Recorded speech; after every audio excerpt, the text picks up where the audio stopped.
El pueblo borrado. No sé en qué momento empezó la costumbre de preguntar por lo que no aparece en los mapas. Tal vez fue cuando cumplí 23 años y encontré, al fondo del ropero de mi madre, una caja con fotografías sin fecha, casas de adobe, cercos de piedra, mujeres con rebozo mirando a la cámara como si ésta pudiera quitarles algo. En una de esas imágenes había una esquina de iglesia sin cruz, solo campanas desnudas y un poste torcido. Detrás, un cerro de lomas bajas y un cielo pálido que no recordaba de ningún viaje. Al reverso alguien escribió con letra apretada: aquí no nos buscan, pero huelen. La frase me siguió semanas. A finales de junio de 1997 tomé un camión a una cabecera municipal que había escuchado nombrar de niño. Pregunté en la plaza por el rancho que no figuraba en ninguna guía. Nadie sabía o nadie quiso decir. Un hombre viejo, con las manos manchadas de cal, me miró los zapatos y luego el rostro como si midiera mi urgencia. Solo dijo que al poniente, siguiendo la vereda donde el polvo es más fino que la harina, hay puestos de mezquite que dan sombra a los perros y, si uno camina recto aun cuando la vereda se doble, el cerro abre una zanja. Después se levantó y se fue, con la tranquilidad de quien ya dio un aviso. Caminé con el sol encima, la lengua seca y el peso de la caja de fotos en la mochila. A mitad de la nada, cuando las chicharras se volvieron una sola vibración, vi la zanja. No era profunda, pero estaba limpia, como si la hubiera trazado un arado invisible. Del otro lado ya no había hierba. Un burro sin dueño se apartó a mi paso. Seguí recto, recordando las instrucciones. Me pareció ver humo a lo lejos. No venía de un fuego, era el propio aire cambiando de color, como si estuviera cansado de ser transparente. Llegué a un caserío sin nombre. Un conjunto de casas de adobe desfondadas por el sol, sin puertas, sin ventanas, solo huecos. La iglesia era apenas un rectángulo con un campanario trunco. Había una pila bautismal partida en dos, y el altar no era altar, una mesa de madera clavada al suelo con espinas de huizache. En las paredes se veían manchas de hollín, como manos que subieron despacio y luego se deshicieron. No sentí miedo aún. Sentí que interrumpía algo. Me senté en la banqueta de lo que debió ser la escuela. En el pizarrón, cubierto de polvo, una línea quiso ser palabra y no alcanzó. Tomé la fotografía de la iglesia sin cruz y la sostuve al ras del edificio, tratando de encontrar el ángulo exacto. Una ráfaga cálida me despeinó. Pensé que era el viento. Luego vino el olor, una mezcla de grasa, humo de ocote y algo más, como leche agria. Cuando el olor se instaló detrás de la nariz, oí pasos donde no había piso. Pequeños, ligeros, arrastrados. Me levanté. Sentí que alguien pasaba a mi lado y rozaba mi manga con la paciencia de una mano que no quiere asustar, solo confirmar que estás ahí. No vi a nadie, pero escuché la campana que no estaba. Primero un toque solo, luego dos, luego silencio. El último eco sonó distinto, como si viniera de abajo. Caminé hacia la iglesia y empujé la mesa clavada. No se movió. Di la vuelta por el lateral, bordeando las bardas. Detrás del ábside había un hueco tapado con piedras acomodadas en cruz. Me agaché y metí los dedos. La piedra estaba tibia. La moví 1 centímetro. Un gusano blanco se retorció entre la tierra. Un olor a humedad vieja, tan vieja que parecía tener bordes, me dio náusea. Me quedó claro que no debía abrir nada. Me aparté, respirando por la boca, y me prometí irme. Entonces vi, grabado a la altura del hombro en el muro lateral, un dibujo hecho con carbón, una mujer agachada, con las manos en el suelo. De su espalda salían hilos como raíces. Junto al dibujo, una palabra que reconocí de historias que no quería recordar: parteras. No cualquiera. Las de aquí. Mi bisabuela fue partera. De niña oí que se escapó de un pueblo cuando estaba a punto de dar a luz a mi abuelo. Mi madre nunca quiso contar más. Las fechas no me cerraban, pero tampoco importaban. Lo que importaba era esa sensación de ser observado por algo que no cabe en una sola mirada. Guardé las fotos y caminé hacia la salida del pueblo. A cada paso, el polvo parecía aferrarse a la suela y subir por el pantalón. Mis manos olían a leña mojada y a miedo viejo. Antes de llegar a la zanja, una sombra cruzó al fondo de la calle principal. No fue un gato. No fue un mono de polvo. Fue algo del tamaño de un niño trepando a 4 extremidades, rápido, sin saltos, como acostumbrado a ese suelo. No volteó a verme. Se movió con la certeza de quien ha hecho ese camino muchas veces. Aceleré. El sol ya bajaba. Se alargaron las bardas hacia adentro, como si la calle quisiera cerrarse. Una mujer me habló sin voz. Así lo sentí, una frase dentro de mi cabeza, como si me la dictaran desde un cuarto contiguo. No dijo mi nombre.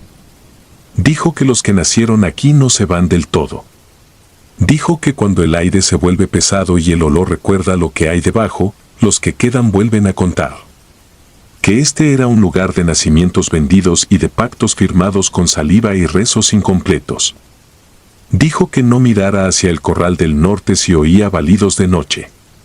Dijo que no quitara cruces de piedra. Dijo que las que huelen lo siguen haciendo aunque no tengan lengua. Me eché a correr. No fue valiente. Fue instinto. Crucé la zanja casi saltando. El burro ya no estaba. El sol, al fin, desapareció. No escuché pájaros. Solo mi propia respiración y la grava bajo mis botas. Cuando por fin vi el caserío de la cabecera, ya era oscuro. El primer foco encendido me pareció blasfemia. Entré a una tienda y pedí agua. El tendero me miró las manos.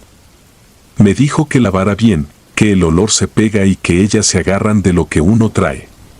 No pregunté quiénes. Sabía. Dormí en una posada barata.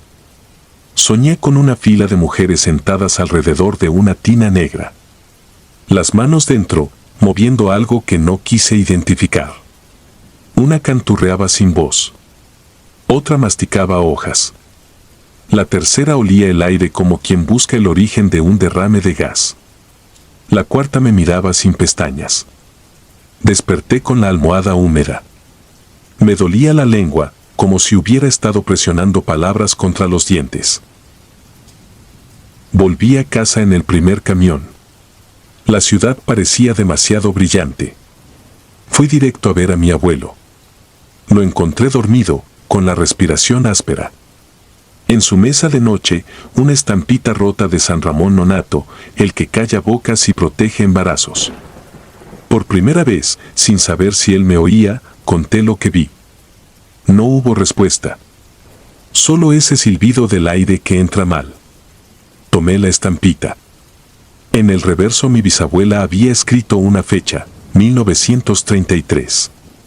Y una frase, afuera la vida cuesta, pero se paga con días, no con hijos.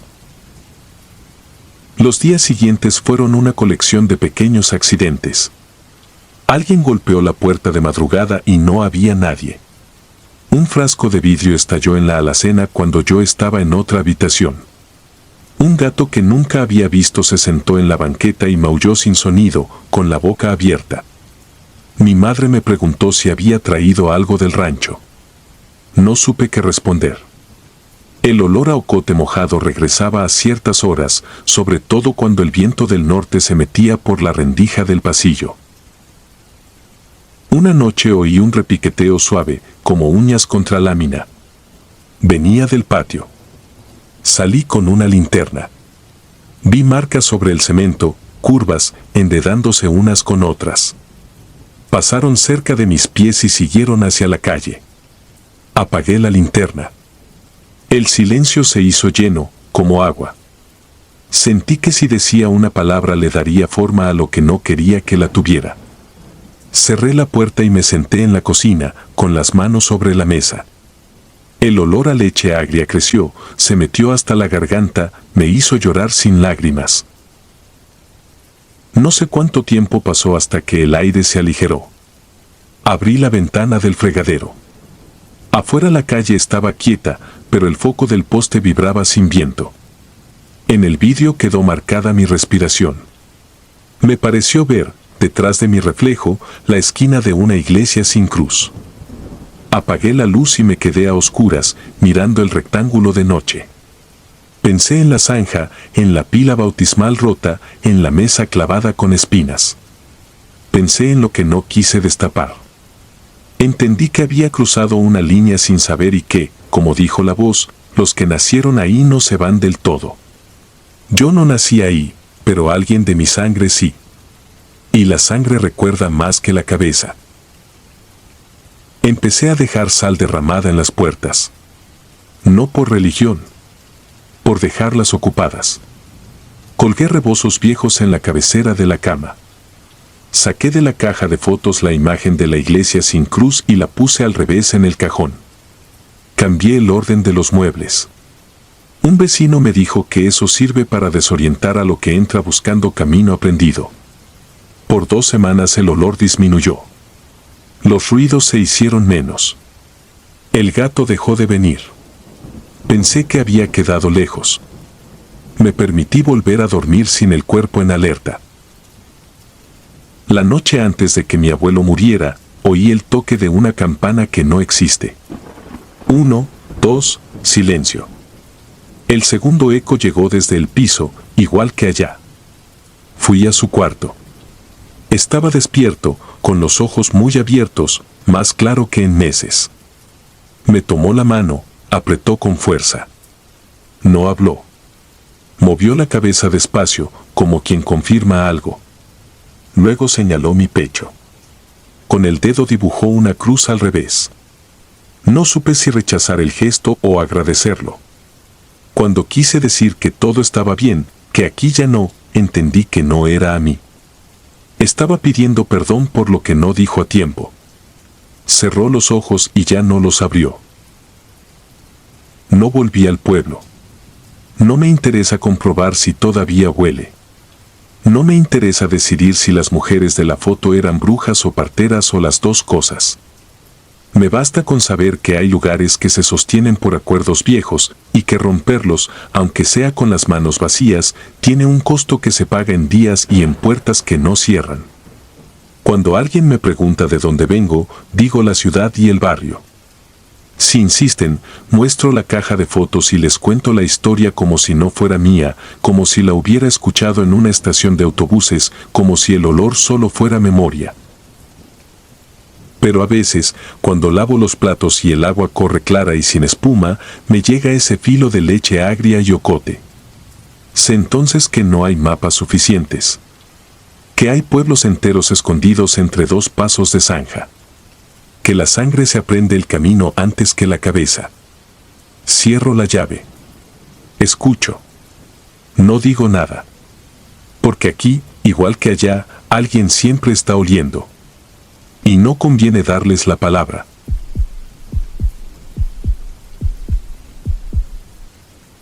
Kilómetro 27. No nací para manejar de noche, pero en los pueblos uno aprende a hacer lo que toca. A finales de octubre de 2011 la sierra estaba seca y la carretera, esa cinta que se deshilacha entre naranjales y cerros pelones, tenía baches que parecían bocas. Yo venía de El Limón con una hielera de sueros y un tanque de oxígeno prestado. La clínica del pueblo se había quedado sin luz y la partera esperaba a una mujer con presión alta. No soy chofer de ambulancia ni médico. Soy empleado del ayuntamiento, el de los mandados urgentes. Me llamo Gil y esa noche tomé la carretera como quien se mete a una iglesia en ruinas, con prisa y con miedo. El aire golpeaba como si tuviera granos de sal. En el asiento del copiloto llevaba una bolsa con rosarios que me encargó mi tía, una mujer que cree que la fe pesa si se reparte. Yo no creo casi en nada, excepto en los tramos en los que la vida se adelgaza. El tramo más flaco de mi ruta era el kilómetro 27, un pedazo donde la terracería se corta para dejar un pedazo de asfalto viejo sin marcas. Dicen que ahí el viento empuja hacia una zanja y que, si ves a alguien, no frenes. Dicen tantas cosas que uno se ríe en la tienda y se calla en la noche. La camioneta, un pick-up cansado, vibraba más de lo normal. Olía a gasolina y a los trapos húmedos que siempre lleve para limpiar parabrisas. Al pasar por el desvío a El Zapote, los perros salieron, aullando como si hubieran ensayado. No me importa que aúllen, me inquieta cuando se callan de golpe, y eso hicieron. Se hizo un silencio tan completo que escuché como mi saliva bajaba con dificultad. Fue ahí cuando la luz de la luna se escondió detrás de una nube y la carretera se volvió una cinta de sombra. Recordé que a esa hora, entre los cerros, la neblina cae sin avisar. Bajé la velocidad. El velocímetro coqueteaba con los 40. El tablero tenía 2 focos encendidos que llevaba meses ignorando. No estaba asustado, o eso me repetía, porque los sustos de pueblo son como espinas de nopal, se clavan solo si uno se arrima de más. Sin embargo, al llegar al 26 apareció una cosa mínima que me rompió la idea de lo normal, una prenda colgada del cable de teléfono, mecida por el viento. Era una camisita de bebé, amarillenta, deshilada. Bailoteaba en silencio, como si alguien invisible la jalara con un dedo. No paré. Seguí. La carretera crujió en un bache y el cofre lanzó un golpe sordo. Toqué la cruz colgada del espejo sin humor ni esperanza. Yo no soy religioso, pero en pueblos aprendí que a veces un gesto sostiene la noche. La hielera rebotó y escuché el gas del tanque moverse, una especie de suspiro metálico. A la izquierda, el campo de maíz se veía como una alfombra negra. A la derecha, las huertas de mango daban sombras con brazos. Pensé en la mujer que me esperaba con la partera. Pensé en su esposo que había venido a pedirme el favor con voz quebrada. Pensé en los ojos de la gente cuando el reloj y el cuerpo se ponen de acuerdo para arruinarlo todo. Pensar en eso me sostuvo hasta que vi el poste despintado con el número 27. Justo ahí, el viento cambió. Dejó de empujar de frente y empezó a soplar desde el suelo, un remolino bajo, como si algo respirara a la altura de mis llantas. Vi la figura cuando las luces la cortaron a la mitad. No caminaba. Estaba plantada justo en medio del carril. Tenía la estatura de un adulto y el cuerpo de alguien que lleva demasiado tiempo parado. No supe si era hombre, mujer, sombra mal hecha o idea vieja. Levanté el pie del acelerador antes de saber que lo hacía. La camioneta quiso obedecer pero resbaló un poco en grava suelta. La figura no se movió. No levantó la mano. No hizo nada. Si hubiera hecho algo, quizá alguno de mis miedos conocidos habría encontrado a qué agarrarse. No frené de golpe. Recordé a los viejos del ejido diciendo que el amarillo de los faros encandila a lo que no tiene ojos. Bajé la palanca de luces y la carretera se quedó con una penumbra apenas útil. En esa penumbra, la figura se volvió una mancha menos opaca. Me fui pegando al acotamiento, suave, como quien trata de no despertar a un animal dormido. La orillita estaba erosionada y la llanta derecha brincó. Mantuve el volante firme. Pasé a la altura de la figura y giré la cabeza. No tenía rostro. Era una masa sin relieves, como tela mojada pegada a un poste. Pero había algo peor, olía a hospital viejo. Se me heló la espalda. Apreté el manubrio con fuerza y la camioneta respondió con un gruñido. Cuando rebasé, no sentí el alivio que uno esperaría. Al contrario, el aire adentro del vehículo se quedó espeso, caliente. Miré por el retrovisor solo por obediencia y casi me salgo del camino. La figura ahora estaba a un lado del camino, detrás, como si me hubiera dado la vuelta sin moverse. No corría ni caminaba. Simplemente ya estaba. Ese salto sin pasos me golpeó más que cualquier lamento. Seguí sin mirar más. Las manos me sudaban. Un zumbido, leve al principio, empezó en el oído izquierdo. He escuchado mosquitos, grillos y transformadores. Aquello no sonaba como nada del pueblo. Era una frecuencia constante, clavada en el hueso. Y mientras más avanzaba, más crecía. Pasé un puente sin barandales y el río allá abajo parecía una lengua negra. Caí en un bache profundo y la hielera se abrió. Las bolsas de suero rodaron como peces torpes. No me detuve a levantarlas. A la altura del 28 pensé que había terminado, que esas cosas se quedan atadas al sitio. Pero no. En el parabrisas, por dentro, se marcó un vaho circular, como si alguien hubiera acercado la cara y exhalado. Dibujé con el dedo, sin pensarlo, una cruz en ese vaho. No fue un reto, fue un acto automático de los pueblos, donde uno bendice antes de entender. La cruz se borra sola, pensé. No se borró. Al contrario, gotas delgadas comenzaron a recorrerla hacia abajo, como si esa superficie tuviera gravedad propia. Metí segunda, luego tercera. La camioneta protestó y me dio un tirón que me hizo morderme la lengua. El sabor metálico me aterrizó.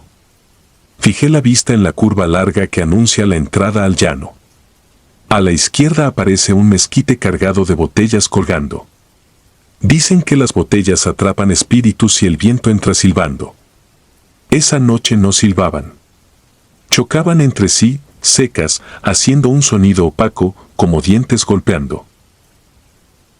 Cuando por fin vi las primeras luces de la ranchería, el zumbido en el oído bajó un poco. Me descubrí respirando en tiempos cortos, como después de correr. La capilla de San Rafael tenía un foco encendido.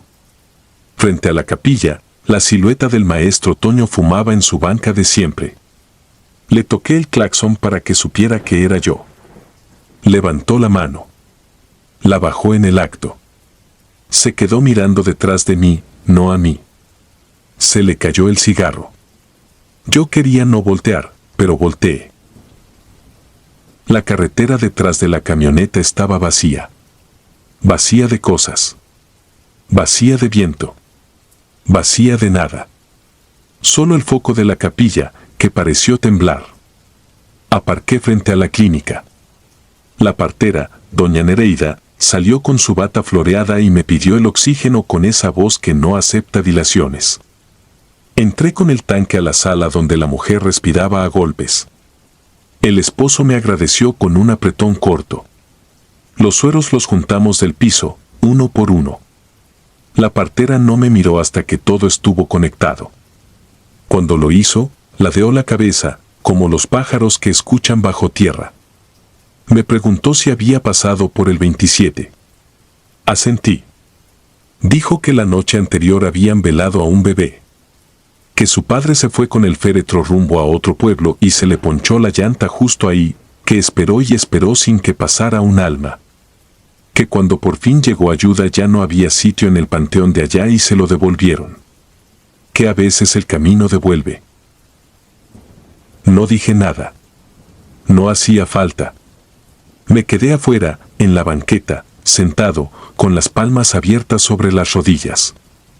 El zumbido se fue apagando. Los perros comenzaron a ladrar de nuevo, como si todo volviera a su costumbre. El maestro Toño se acercó con una botella de agua. Me la dio sin palabra. Tenía la mirada clavada en mis manos. En la derecha llevaba una raya negra, una especie de línea de hollín que no recordaba haberme hecho. Traté de limpiarla con saliva. No se quitó. Era como una marca vieja, una sombra flaca que no se despegaba de mi piel.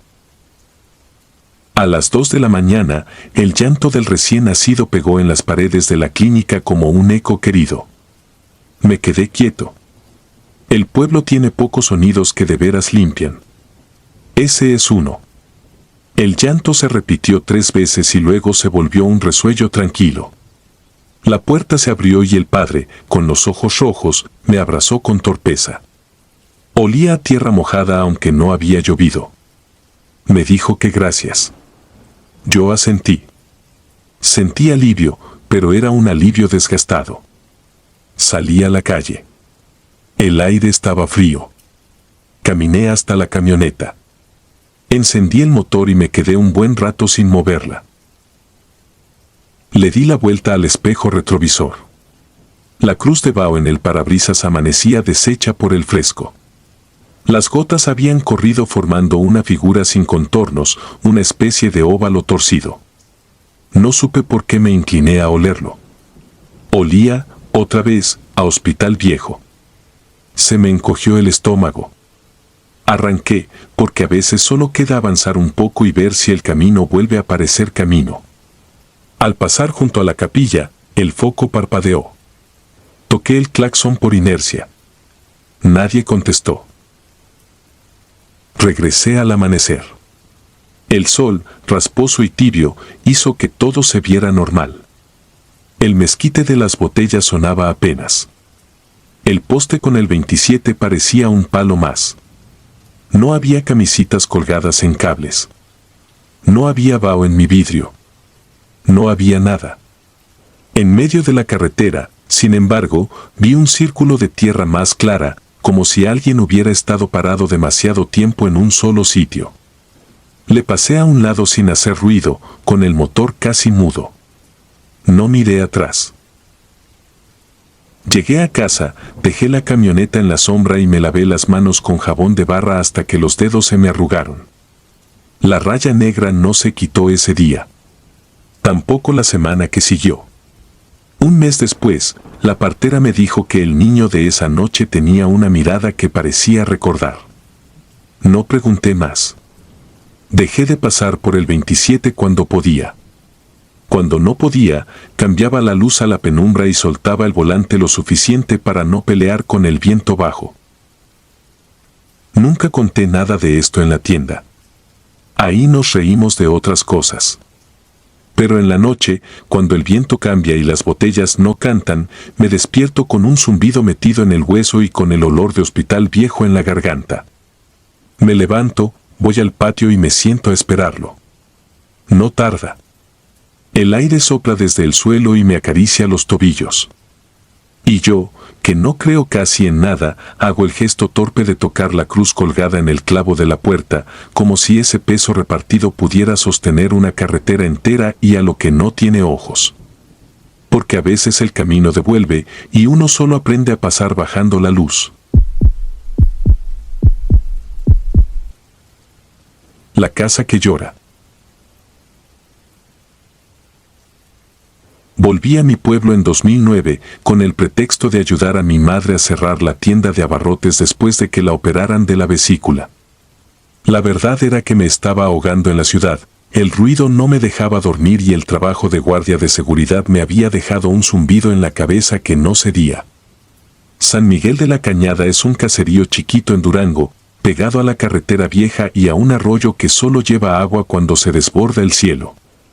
Uno aprende temprano que aquí todo se sabe, quién llegó borracho, quién se fue de madrugada, quién dejó un pendiente en la iglesia. Entre los pocos temas que jamás envejecen está la casa del portón verde, a una cuadra del panteón. Allí, decían, la noche avisa. Me tocó verla todos los días al abrir la tienda, porque la pesada lámina pintada de verde corrugado quedaba justo frente al mostrador. Era una casa de adobe con techo bajo de lámina oxidada, no tenía luz en la fachada, solo un alambre cruzando el patio y una cruz clavada encima del pretil. La última dueña, doña Elvira, había muerto a los 80 y tantos. Sus hijos, ya regados por Monterrey, Guadalajara y Houston, prometían venir pronto a arreglarla. Mientras tanto, la casa respiraba su propio polvo. A ratos parecía encogerse, a ratos expandirse con los cambios de temperatura. Los más grandes recordaban que, de vez en cuando, la casa lloraba. Y cuando lloraba, alguien del pueblo se iba. La primera vez que lo escuché fue a los 12 días de haber llegado. Había apagado la luz de la tienda, cerré el candado del cortinero y me quedé sentado en un banquito de madera, mirando el reflejo pálido de la luna en el vidrio. Eran casi las 2. Lo que creí un gato herido llegó como un quejido desde el fondo de la calle, hondo, con un vibrato húmedo, como si alguien respirara a través de una flauta astillada. La piel se me encogió sin aviso. No era un animal. La queja venía por oleadas, largas y ahogadas, y cada oleada parecía pasar de una habitación a otra dentro de la casa del portón verde, como si el sonido caminara con pies descalzos sobre tierra apisonada. Me asomé entre las rejillas del cortinero. No vi nada. El sonido duró lo suficiente para que yo parpadeara y pensara en correr, y después se cortó con una sequedad que me dejó más inquieto. Al día siguiente supe que don Lázaro, el del molino, no despertó. Murió acostado, sin señales de lucha, como si lo hubieran apagado. Nadie mencionó la casa. Aquí la gente respeta las cosas que no entiende, y lo que no se nombra no te mira de regreso. Yo me repetí que eran coincidencias y seguí con mis horarios. El zumbido en la cabeza se había ido, pero la curiosidad chilló como un clavo mal clavado. Me prometí que, la próxima vez, no me escondería detrás de la cortina. La próxima vez llegó 2 semanas más tarde, con un viento seco que trajo olor a hierba pisada. Eran la 1:30. El pueblo dormía, solo la tele vieja de doña Licha mantenía un resplandor azul detrás de su ventana. Entonces empezó el lamento. Esta vez lo reconocí al primer segundo, un hilo de voz roída que se ensanchaba y ensanchaba hasta hacerse casi humano. Caminé hasta la esquina, crucé la calle y me planté frente al portón. El metal tenía una textura de lengua cortada. El sonido venía de adentro, no desde el techo ni desde la calle. No era eco. No había sombra bajo la rendija. Pegué la oreja al portón y escuché como si alguien, allá dentro, se tragara los propios sollozos con esfuerzo. Unos pasos. No eran de animal. Un arrastre pesado y luego un golpe seco, como si un cuerpo se dejara caer sobre una cama vieja. No duró mucho. Al terminar, el silencio no fue alivio, fue como cuando apagas un ventilador y de pronto recuerdas que tenías calor. Esa madrugada no dormí. A media mañana, la camioneta de los Cruz levantó polvo en la esquina del panteón. Traían a su mujer, la tía Petrita, envuelta en un rebozo. Se había ido en la madrugada, dijeron, sin molestar a nadie. El comentario me atravesó. Yo ya no quería creer. Creer equivalía a admitir que había una boca detrás de ese portón que anunciaba y no se saciaba. La gente se abrazó, lloró lo suyo, y la vida siguió con su manera de acomodarse. Yo barrí el frente de la tienda, conté el cambio, descargué refrescos, pero mis ojos regresaban al verde opaco del portón como si allí estuviera una fecha escrita con tinta invisible. Con el tercer llanto vino la certeza. Pasó un mes sin nada raro. El calor apretó. El arroyo empezó a oler a silencio y a sapos, y la tierra se abrió en grietas. Una noche, al cerrar, ya no me escondí ni fingí que me daba igual. Crucé la calle con la linterna apagada y me apoyé en el poste de luz. El llanto empezó más bajo, casi tímido, como un murmullo que aún no decide salir del todo. Pensé en rezar, pero el aire se me fue al estómago. El murmullo subió, se volvió un quejido que no pedía ayuda, solo avisaba. Noté algo que entonces me heló, entre cada oleada había una pausa de 6 respiraciones mías. Conté. 6, otra vez. 6, otra vez. Cuando el llanto acabó, el reloj de la capilla dio una hora que no correspondía, 3 campanadas cortadas, como si hubieran querido tocar otra cosa. A la mañana siguiente, el anuncio en la bocina, el niño Saúl, el de tercero, se había caído al estanque de los Morales. No hubo tiempo. Lo conté a mi madre sin meter nombres, como si fuera una anécdota de carretera. Ella se quedó mirando la pala con la que echaba bolillos al horno y dijo que la casa no llora por gusto, que siempre lo hizo desde antes de que ella naciera, que doña Elvira aprendió a vivir con eso porque alguien tiene que oír. Era la primera vez que le escuchaba esa frase. Alguien tiene que oír. Me mordí la lengua para no preguntar por qué ese alguien había que ser yo. Empecé a notar cosas que antes me pasaban de largo. Las velas consumidas en la ventana del cuarto chico. La forma en que el polvo se asentaba en el zaguán con un remolino, como si una puerta invisible respirara. Una hilera de hormigas que se detenía justo antes de cruzar la sombra del portón. Cada detalle era una cuerda que tensaba otra cuerda. En una tarde de agosto, la señora Petra, la sobrina de doña Elvira, que conservaba una llave para regar el patio de vez en cuando, me buscó en la tienda para pedir cambio. Traía la llave colgada del cuello, pesada, verdeada por el sudor. Le pregunté, sin rodeos, si escuchaba lo mismo que yo. Puso las monedas en el mostrador con cuidado y dijo que mientras haya pueblo, habrá llanto y que allá adentro solo se recoge lo que afuera ya está decidido. Decidí entrar. No lo dije en voz alta para no espantarme a mí mismo. Esperé un día sin clientes, el calor amontonado en las esquinas, la tarde pegada a la garganta. Fui a casa de la señora Petra con una bolsa de pan y le pedí la llave, que quería limpiar el frente porque el polvo se levantaba hacia mi tienda. No preguntó de más. Me la entregó con una bendición. Crucé la calle con el metal frío en la palma y la sensación, absurda, de que alguien me iba viendo los pasos. Abrí el candado. Al empujar el portón, el olor me dio en la cara, barro viejo, maíz húmedo, ropa encerrada. El patio era un rectángulo de tierra con 2 árboles secos y un lavadero cuarteado. Al fondo, la puerta del cuarto principal. Todo estaba quieto, pero no vacío. Hay lugares donde la quietud es un mueble más. Caminé despacio, sin encender la linterna. El cuarto principal tenía una cama de fierro, un buró con un vaso con costras de cal, un espejo con manchas negras que afeaban los bordes. Frente al espejo, me detuve. La superficie no me devolvía bien, parecía que yo estuviera sumergido 2 centímetros por debajo, como detrás de un vidrio grueso. Sentí el impulso de hablar, de decirle a ese yo que se quedara, que no siguiera, pero me mordí el interior de la mejilla. En la esquina, una maleta abierta con ropa de hombre, doblada, como si alguien hubiera hecho las maletas y luego olvidado irse. El aire se volvió pesado, como si el cuarto inspirara para llorar. No pasó nada. Me quedé allí hasta que oscureció. Cerré, devolví la llave al portón, crucé la calle. Esa noche no hubo llanto. Lo hubo la siguiente. A la 1:13. Me paré, crucé, apoyé la frente en el metal y el lamento me atravesó por dentro sin tocarme. No pedía nada. No ofrecía nada.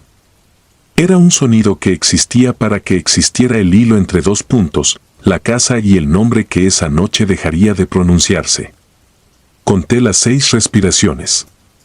Al terminar, la bocina de la capilla, que a esa hora nunca suena, soltó un chirrido y se murió.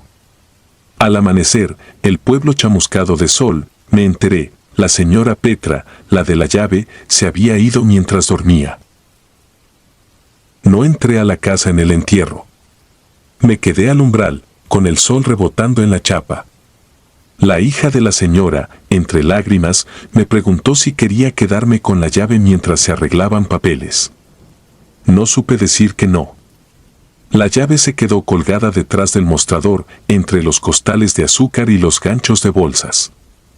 Esa noche, por primera vez, el llanto no sonó. El silencio tuvo un grosor nuevo. No era alivio. Era entrega. Sigo aquí.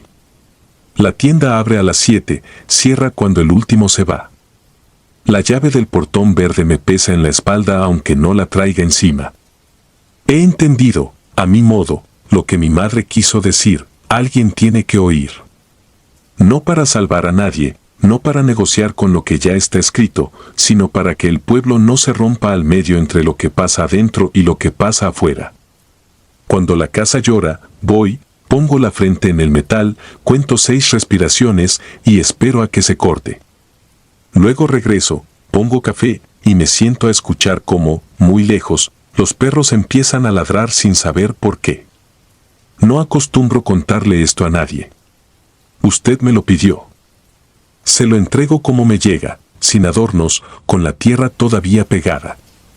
Si vuelve a pasar esta noche, voy a estar, como siempre, del otro lado del portón. Alguien tiene que oír. Y aquí, por ahora, ese alguien soy yo. La séptima marca.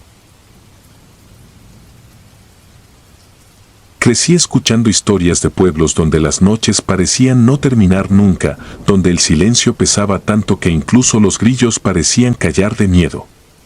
Sin embargo, jamás pensé que me tocaría vivir algo así en carne propia. Me llamo Eduardo, y lo que estoy a punto de relatar sucedió hace apenas unos años, en 2015, en un pequeño pueblo olvidado al norte de Zacatecas, a unas 2 horas de la cabecera municipal. Mi abuelo ha vivido ahí toda su vida. Es un hombre testarudo, de esos que no salen de su tierra por nada del mundo. Yo siempre he preferido la ciudad, pero desde niño pasaba temporadas en su casa. El ritmo lento, el olor a leña quemada y las charlas interminables en el corredor eran parte de esa calma que uno siente al alejarse de todo. Pero también estaba esa otra cara, las sombras, los murmullos del viento, los perros que ladraban a la nada en medio de la noche.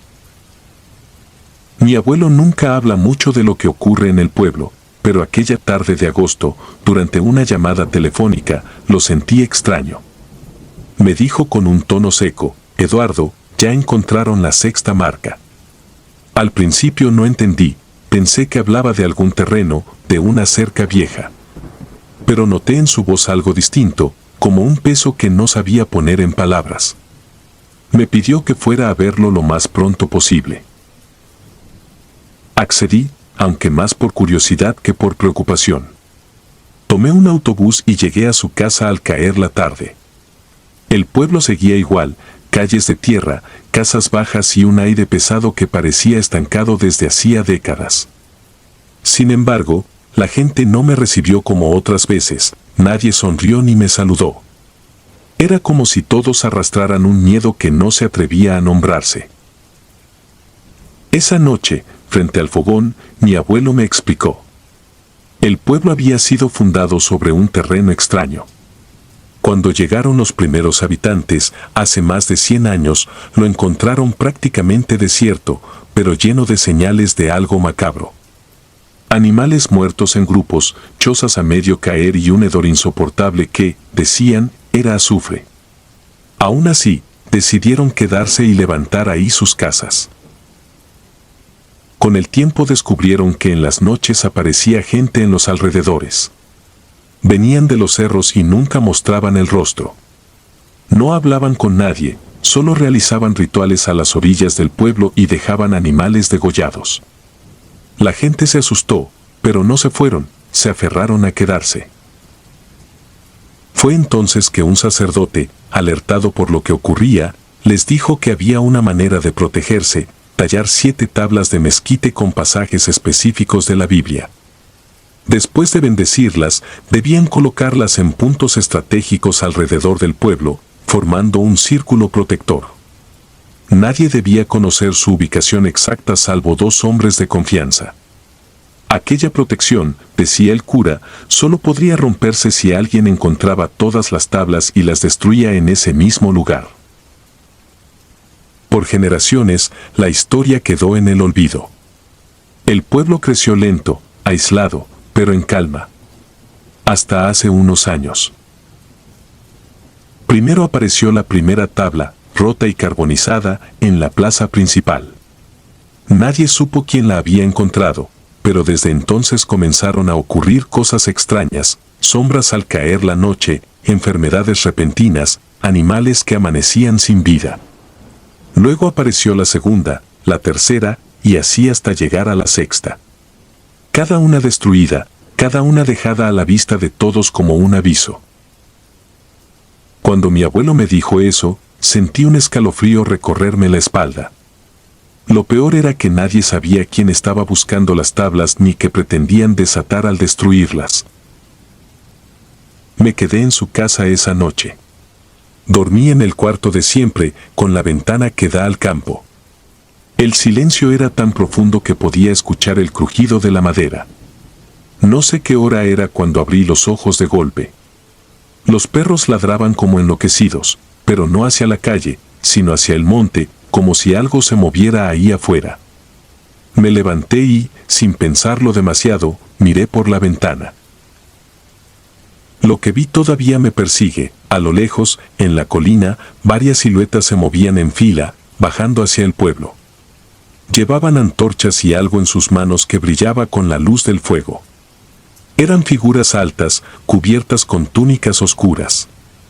Sus rostros, imposibles de distinguir. Me quedé helado, sin poder apartar la vista. De pronto, una de esas siluetas se detuvo. Aunque la distancia era grande, sentí claramente que me miraba. Al día siguiente, mi abuelo me dijo que no dijera nada a nadie. La gente del pueblo evitaba hablar del tema, como si al mencionarlo lo atrajeran más. Sin embargo, un rumor se repetía en voz baja: la séptima marca aún estaba oculta, y si llegaban a destruirla, nada podría contener lo que esas entidades esperaban. Esa misma tarde, mientras caminaba por la iglesia abandonada del pueblo, vi algo que me paralizó. En una de las paredes, bajo capas de polvo, alguien había tallado símbolos extraños en forma de espirales que se entrelazaban. El aire se volvió pesado, difícil de respirar, y sentí que alguien me observaba desde el altar, aunque estaba vacío. Salí corriendo, con la certeza de que no debía haber entrado ahí. Esa noche no dormí. Los perros no dejaban de ladrar y el viento traía murmullos, como rezos en un idioma desconocido. Cerca de las 3 de la madrugada escuché golpes en la puerta. Eran secos, insistentes, pero mi abuelo no se levantó. Me dijo en voz baja que no respondiera, que ignorara lo que pasara afuera. Los golpes duraron varios minutos hasta que, finalmente, cesaron. Pero antes de irse, alguien rascó la madera, como dejando una señal. A la mañana siguiente, vi la puerta. Tenía 3 marcas profundas, casi como garras, pero demasiado rectas, demasiado humanas. Mi abuelo solo me miró y dijo: ya saben que estamos aquí. Decidí marcharme unos días después. No soportaba más la tensión ni el miedo que flotaba en el aire. Antes de irme, le supliqué a mi abuelo que me acompañara a la ciudad, aunque fuera por un tiempo. Se negó. Dijo que si se iba, todo lo que protegía ese círculo se rompería aún más rápido. Desde entonces, no he vuelto al pueblo. Hablamos por teléfono de vez en cuando, pero en su voz noto un cansancio extraño, como si algo lo desgastara poco a poco. La última vez que lo escuché, me dijo con un hilo de voz: Eduardo, la séptima ya no está donde debería estar. No me atreví a preguntar más. Solo corté la llamada y desde entonces he vivido con la sensación de que tarde o temprano, lo que sea que acecha en ese lugar, vendrá por nosotros también. Si disfrutas de los relatos, te invitamos a apoyarnos con un like y un comentario, ya que eso nos ayuda muchísimo. Además, si aún no estás suscrito o suscrita, te animamos a formar parte de la comunidad del terror. Muchas gracias por escucharnos y por tu apoyo.